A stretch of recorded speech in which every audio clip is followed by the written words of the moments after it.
안녕하세요, 리바이버입니다. 전기차는 이제 친환경, 탄소 제로라는 시대적 트렌드에 맞게 거스를 수 없는 자동차 시장의 핵심 키워드가 되었습니다. 그렇다면 그 시장의 수요는 어떻게 변화할 것이며 우리가 앞으로 어떤 사업을 할지 혹은 어떤 일을 해야 할지 알아두는 것은 정말 중요한 일입니다. 한 예시로 제가 유튜브에 내연기관에서 전기차로 바뀌게 되면 어떤 부품들이 없어질지에 대해 다룬 두 개의 영상이 각각 1만에서 1만 4천회 정도의 높은 조회수를 보여줬습니다. 뿐만 아니라 해당 영상에는 영상에 언급된 부품 외에 다른 부품은 어떤 전망과 미래를 가지고 있는지에 대해서 궁금해하는 분들의 댓글이 많았는데요. 그만큼 우리가 앞으로 맞이해야 할 전기차 시대에 앞서서 각광받는 산업은 어떤 것이 있는지를 미리 파악하는 것은 정말 중요한 것이라고 할 수 있습니다. 그래서 이번 영상에서는 자동차가 내연기관에서 전동화로 변함에 따라서 자동차 정비업은 어떻게 변할지에 대해서 이야기해보는 시간을 가져보려 합니다. 물론 제가 자동차 전 분야에 걸쳐서 전문가는 아니지만 자동차 유튜브를 운영하면서 다양한 뉴스 그리고 정보를 습득해오며 앞으로의 전망에 대해 개인적인 의견을 얘기하고 댓글을 통해서 소통하자는 취지에서 영상을 만들었다는 점을 참고해 주셨으면 합니다.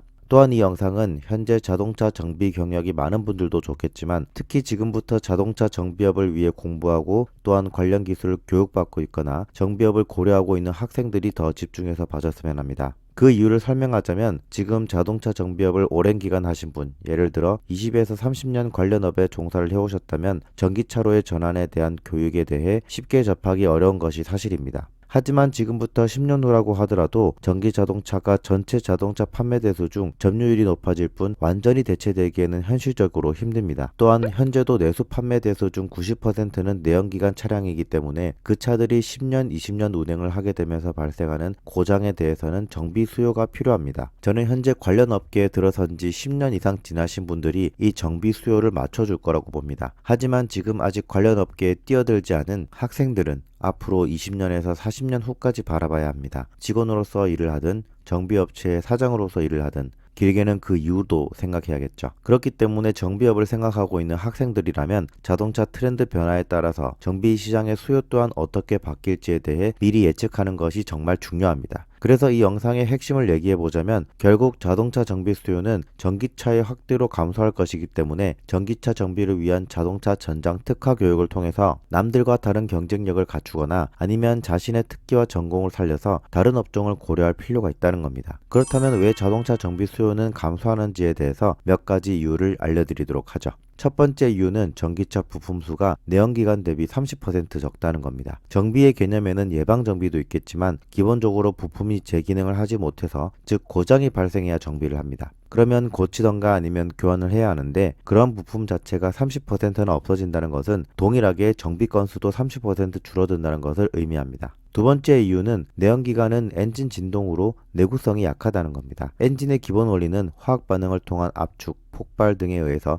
이것이 회전 에너지로 바뀌는 겁니다. 하지만 압축과 폭발로 인한 진동을 완전히 상쇄할 수 없어 차체로 전달이 됩니다. 다만 엔진이나 변속기 마운트에 진동 감쇄 역할을 하는 부품을 적용해서 이를 줄여줄 뿐입니다. 그에 비해 전기차는 동력원인 모터에서 진동이 발생하지 않습니다. 누군가는 있다고 할 수도 있겠지만 엔진에 비해서는 없다고 보는 것이 맞겠죠. 내연기관차나 전기차나 도로 환경에 따라 큰 충격은 똑같이 받겠지만 내연기관차는 항상 엔진 진동을 동반하기 때문에 차체가 받는 피로도는 전기차 대비 더 높습니다. 결국 전기차는 차체 피로에 의한 정비 수요도 줄어들겠죠. 세 번째는 OTA를 통한 무선 업데이트 시스템입니다. 테슬라는 모든 시스템이 하나의 메인 컴퓨터를 기반으로 움직입니다. 그래서 기계적인 것이 아니라 펌웨어를 기반으로 움직이는 기능 관련 부품에서 결함이 발생하면 리콜 조치 명령이 떨어지더라도 차량을 서비스 센터에 입고하는 것이 아니라 무선으로 개선된 펌웨어를 배포하고 이를 메인 컴퓨터 이슈에 반영해서 조치합니다. 이런 시스템은 소비자들에겐 휴가를 내거나 주말을 반납하면서까지 정비소에 가야 하는 번거로움을 없애주고 기업에게는 품질 문제에 의한 리콜 비용을 최소화해주는 장점을 가집니다. 결국 이 시스템은 폭스바겐이나 현대기아도 벤치마킹해서 확대 적용하는 추세고요. 이 무선 업데이트 OTA가 확대되면 지금처럼 자동차 결함으로 ECU 업그레이드를 하기 위해서 차량이 정비소에 들어오는 일은 없겠죠. 여기서 생각을 전환해 본다면 반대로 이 무선 업데이트를 위한 송수신 모듈 혹은 통신사 쪽은 관련 분야의 수요가 증가하니까 각광받는 산업이라고 할 수 있는 것이죠. 네 번째는 글로벌 차량 판매 대수 감소 추세입니다.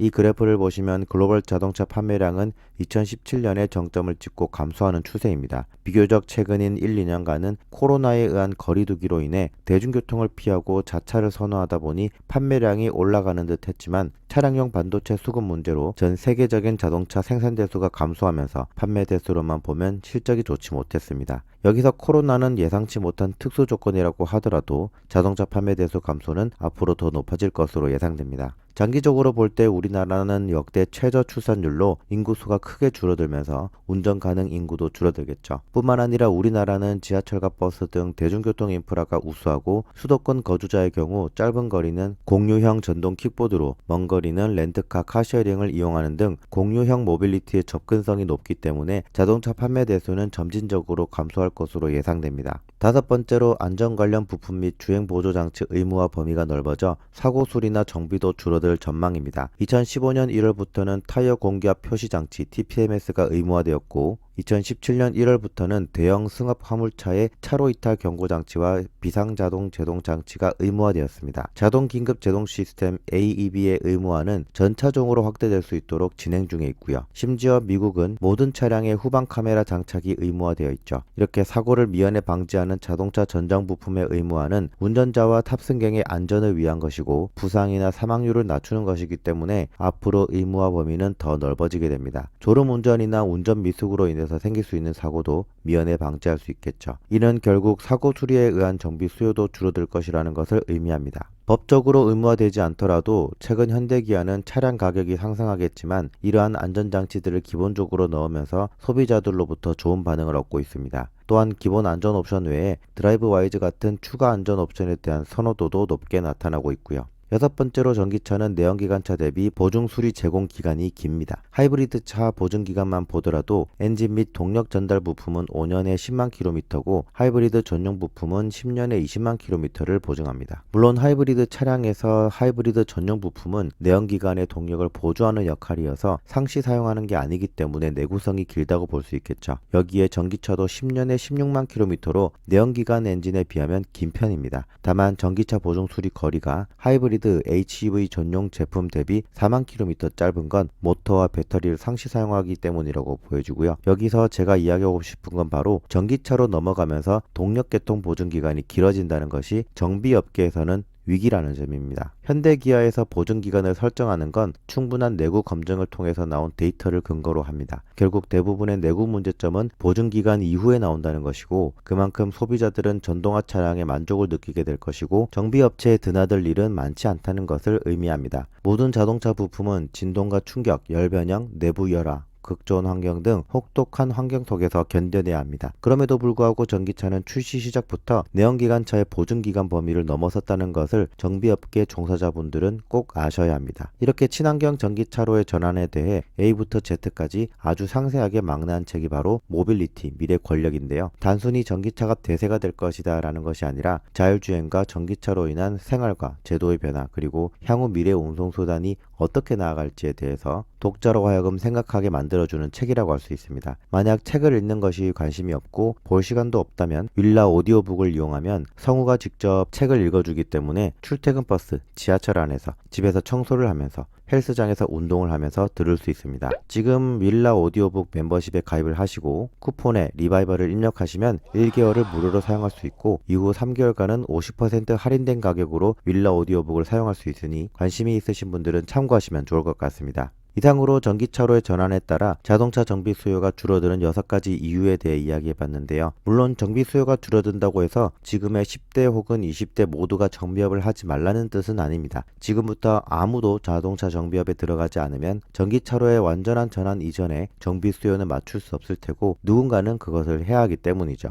다만 현재 정비업을 준비 중이신 분들은 이러한 변화를 어느 정도 예상을 하면서 그에 맞게 심사숙고해서 선택과 결정을 할 필요가 있다는 겁니다. 햄버거 매장에는 키오스크가 생겨나고 있고 은행 업무는 이제 거의 대부분 스마트폰으로 해결할 수 있습니다. 뿐만 아니라 무인 매장의 점포수는 늘어나고 있으며 대형마트에서 셀프 계산을 하는 것 또한 어색하지 않은 광경이 되었죠. 우리는 이러한 변화에 대해서 단순히 노동시장을 보전해달라고 지켜달라고 정부와 관련 산업협회에 목소리를 낼 것이 아니라 우리 생활의 변화를 가져다 준 그 주체, 즉 키오스크 제조 및 판매, 어플리케이션 개발, 신개념 무인 매장 운영과 같은 것들을 앞으로의 트렌드 그리고 먹거리라고 생각하고 변화에 대해 준비해야 하지 않을까 그렇게 생각합니다. 저는 지금까지 리바이버였습니다. 감사합니다.